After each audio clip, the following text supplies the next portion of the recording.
Je ne guéris personne, je suis un feu qui allume d'autres feux. On me demande parfois comment j'accompagne.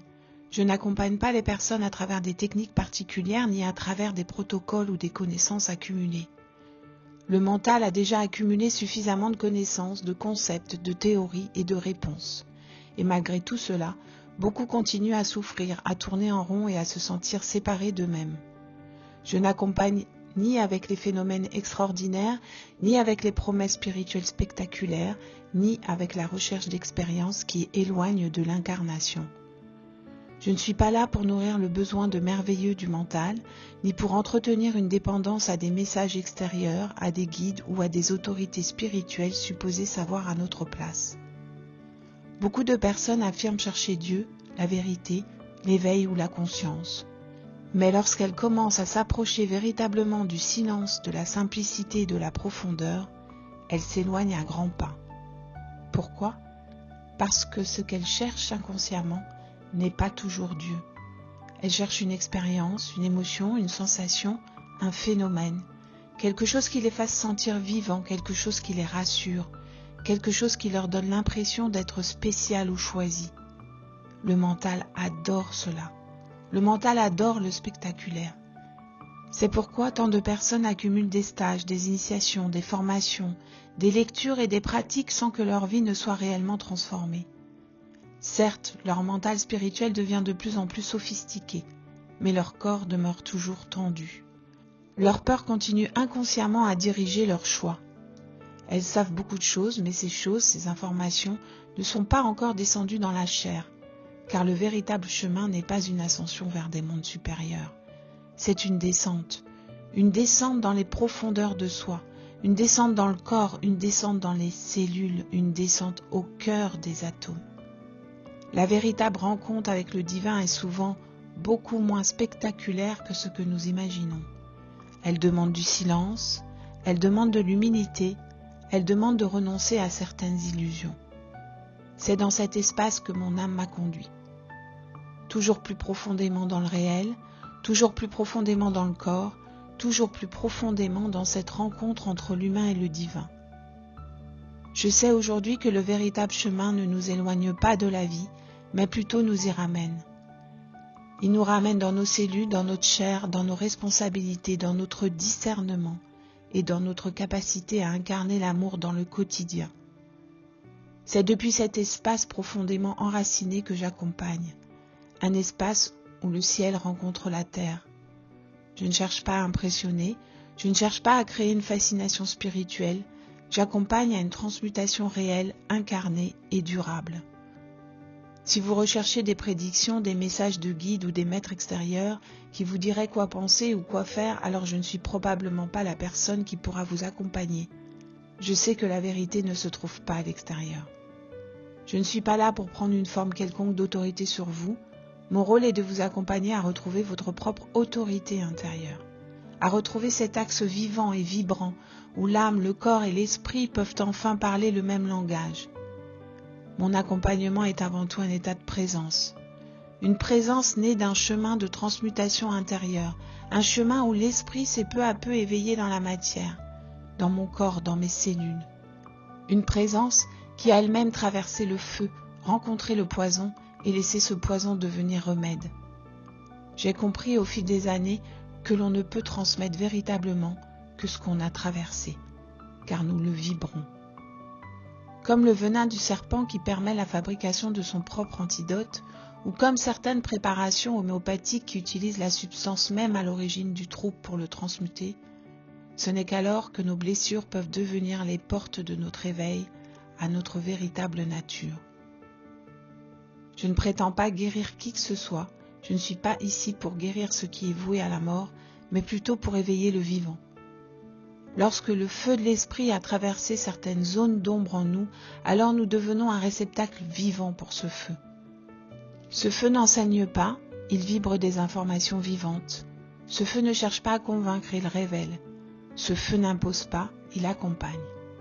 Ainsi, lorsque j'accueille une personne, je lui offre un espace de présence dans lequel ce qui demande à être vu, ressenti, transmuté ou révélé peut émerger naturellement.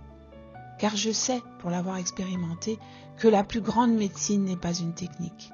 La plus grande médecine naît lorsque le poison a été transmuté en remède, lorsque la blessure est devenue sagesse et lorsque la peur a laissé place à l'amour. C'est cette médecine vibratoire que je suis appelée à servir. Mon accompagnement s'adresse à la chair, à ce lieu où loge l'âme. L'éveil de notre être véritable ne nous amène pas ailleurs, il nous ramène dans notre corps, à nos cellules qui portent à la fois la mémoire de nos blessures et le potentiel de notre renaissance. L'éveil nous ramène à ce silence intérieur où, enfin, nous cessons de chercher à l'extérieur ce qui attend depuis toujours d'être reconnu au plus profond de nous-mêmes. Cet espace où la chair se souvient de sa nature profonde. Dans la transmission alchimique, toute transmutation nécessite 3 éléments, un contenant, une matière à transmuter et un feu. La personne qui vient à moi apporte son athanor, c'est-à-dire son corps, son contenant. Ce creuset sacré où se déposent depuis parfois des générations ses mémoires, ses blessures, ses peurs, ses croyances et ses conditionnements. Elle apporte également son eau intérieure, cette eau dans laquelle baigne son histoire, ses émotions, ses souffrances, mais aussi les trésors non encore révélés de son âme. Pour ma part, j'apporte le feu, non pas mon feu personnel, mais le feu de l'esprit que j'ai appris à laisser circuler à travers moi après avoir bâti un corps prêt à l'accueillir. Un feu vivant, un feu d'amour, un feu qui ne détruit pas mais qui révèle, un feu qui ne juge pas mais qui transmute. Lorsque ce feu rencontre l'eau des mémoires, la transmutation commence. Le poison devient remède, la peur devient puissance, la blessure devient sagesse. Je crois que chacun porte déjà en lui sa propre étincelle divine, au cœur même de ses cellules, au cœur même de ses atomes, au cœur même de son essence. Mon rôle n'est pas de donner ce feu car il est déjà présent en chacun. Mon rôle est simplement de l'empuissancer par ma présence afin qu'il se souvienne de lui-même. Alors une alchimie intérieure devient possible, quelque chose s'éveille, quelque chose reprend vie. Je suis comme une chandelle qui allume une autre chandelle. Plus cette chandelle allume d'autres chandelles, plus ce feu d'amour se répand. J'ai moi-même, il y a 15 ans, rencontré un feu qui m'a accompagné à empuissancer mon feu. Ma terre personnelle, mon corps, est entré dans un processus alchimique jusqu'à fusionner pleinement avec le feu de l'esprit.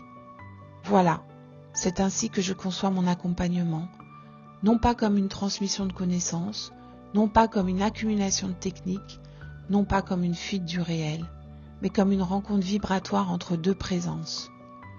Une rencontre où le feu de l'esprit peut éveiller chez l'autre le souvenir de sa nature véritable, car au fond, je ne suis pas là pour apporter quelque chose qui manquerait à l'autre.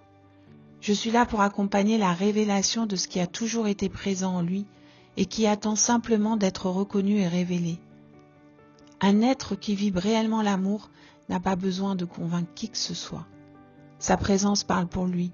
Il n'a plus besoin d'accumuler des preuves spirituelles, il n'a plus besoin de rechercher sans cesse de nouvelles sensations.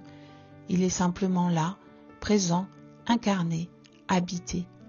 Et c'est peut-être cela le plus grand paradoxe. Lorsque nous cessons enfin de courir après des expériences spirituelles, nous devenons disponibles à quelque chose d'infiniment plus grand. Non pas une sensation passagère, mais une présence silencieuse, stable, vivante. Une présence qui n'élève pas l'homme au-dessus des autres, mais qui le réconcilie avec sa nature profonde. À cet instant, nous ne cherchons plus Dieu, nous commençons enfin à le laisser nous trouver. Cette présence vibratoire est une science quantique. On peut qualifier de quantique l'invisible qui anime la matière du vivant. Cette science influence toutes les fonctions de l'organisme, que ce soit les cellules, les tissus, les organes et tous les systèmes en général. C'est un champ vibratoire dans lequel l'esprit et la matière ne font qu'un. C'est cette médecine que je sers, une médecine de présence, une médecine de vie, une médecine d'incarnation, une médecine du réel, une médecine où le divin ne nous éloigne pas de notre humanité, mais vient au contraire l'habiter pleinement.